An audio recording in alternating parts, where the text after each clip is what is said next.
Gabriel knew a good restaurant not far from the church, in a quiet corner of Castello where tourists rarely ventured. General Ferrari ordered lavishly. Gabriel moved food around his plate and sipped at a glass of mineral water with lemon. "You're not hungry?" inquired the general. "I was hoping to spend a few more hours with my Veronese this afternoon." "Then you should eat something. You need your strength." "It doesn't work that way." "You don't eat when you're restoring?" "Coffee and a bit of bread." "What kind of diet is that?" "The kind that allows me to concentrate." "No wonder you're so thin." General Ferrari went to the antipasti trolley and filled his plate a second time. There was no one else in the restaurant, no one but the owner and his daughter, a pretty dark-haired girl of 12 or 13. The child bore an uncanny resemblance to the daughter of Abu Jihad, the second in command of the PLO, whom Gabriel on a warm spring evening in 1988 had assassinated at his villa in Tunis. The killing had been carried out in Abu Jihad's second-floor study, where he had been watching videos of the Palestinian Intifada. The girl had seen everything. 2 immobilizing shots to the chest, 2 fatal shots to the head, all set to the music of Arab rebellion. Gabriel could no longer recall the death mask of Abu Jihad, but the young girl's portrait, serene but seething with rage, hung prominently in the exhibition rooms of his memory. As the general retook his seat, Gabriel concealed her face beneath a layer of obliterating paint. Then he leaned forward across the table and asked, "Why me?" "Why not you?" "Shall I start with the obvious reasons?" "If it makes you feel better." "I'm not an Italian policeman. In fact, I'm quite the other thing." "You have a long history here in Italy." "Not all of it pleasant."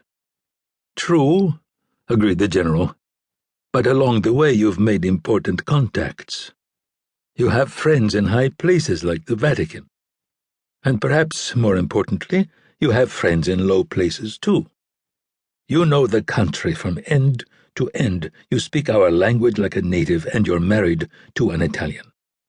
You're practically one of us. My wife isn't Italian anymore." "What language do you speak at home?" "Italian," admitted Gabriel. "Even when you're in Israel?" Gabriel nodded. "I rest my case." The general lapsed into a thoughtful silence. "This might surprise you," he said finally, "but when a painting goes missing, or someone gets hurt, I usually have a pretty good idea who's behind it. We have more than 100 informants on our payroll, and we've tapped more phones and email accounts than the NSA. When something happens in the criminal end of the art world, there's always chatter. As you say in the counterterrorism business, nodes light up. And now, the silence is deafening." "What do you think it means?" "It means that in all likelihood, the men who killed Jack Bradshaw were not from Italy." "Any guess as to where they're from?"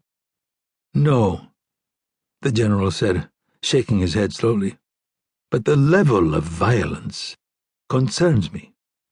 I've seen a lot of dead bodies during my career, but this one was different.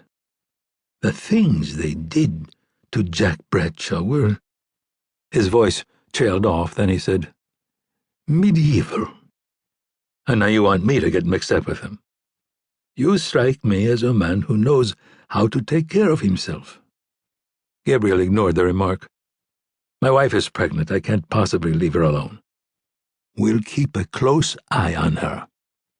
The general lowered his voice and added, "We already are." "It's good to know the Italian government is spying on us." "You didn't really expect otherwise, did you?" "Of course not."